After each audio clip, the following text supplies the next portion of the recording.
يا حلوين، عاملين ايه؟ يا رب تكونوا بخير وبصحة وسعادة وهنا يا رب. جالي مسج على الانستجرام، واحدة متجوزة في مشاكل ما بينها وما بين جوزها وإهانة ومد ايد وحاجات كده مش لطيفة خالص. بدون دخول في تفاصيل، هي مش عارفة تعمل ايه. كلمي معاه بالحسنى. انا مراتك، المفروض ان الدين معاملة. لما بيجيلك ضيف، الضيف ده انت بتكرمه، تحسن معاملته. مفروض ان انت اخدتني من بيت اهلي عشان تحسن معاملتي، بمعنى اصح.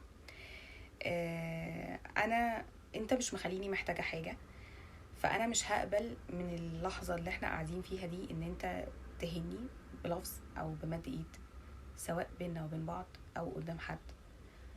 قدام حد ده صورتي من صورتك، فانت المفروض تبقى محافظ على شكلي، لان دي مش بتبين ان انت راجل، لا بتبين معلش يعني ان انت مش راجل، بمنتهى البساطة. ان انت تستقوى او كده، لا، هي انت صورتك قدام الناس مش هتبقى حلوة، الناس مش هتحب تتعامل معاك.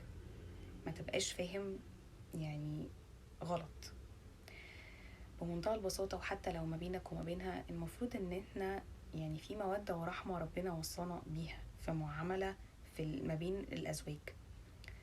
لما تحسن معاملة اللي قدامك، هتبتدي هي كمان تحسن معاملتها معاك.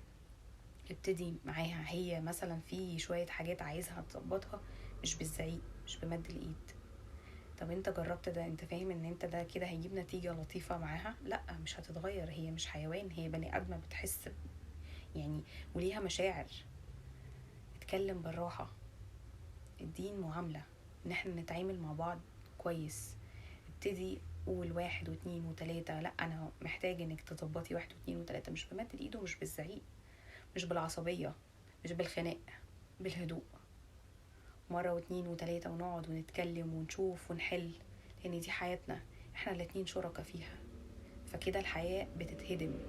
لما توصل لمد الايد، انت كده بتهدم حياتك. ستات كتير هتقولي انتي كده ممكن المواضيع توصل انك تقولي انك لو الدنيا خلاص بقى وفضل يعمل كده، انفصلي عنه. حقه، لازم تنفصل عنه، لازم تنفصل عنه خلاص. لو الموضوع ده رجع تاني، لازم تنفصل عنه. ستات كتير هتهاجمني وهتقولي ازاي ومش ازاي وكده بتخريب البيت. لا، هي صبرت واتكلمت وفضلت بتحاول مرة واتنين وتلاتة، ولقيت اهانة وي وي وي وي. فانا اكيد مش متجوزة عشان اتهان، مش متجوزة عشان يتعمل فيا كده.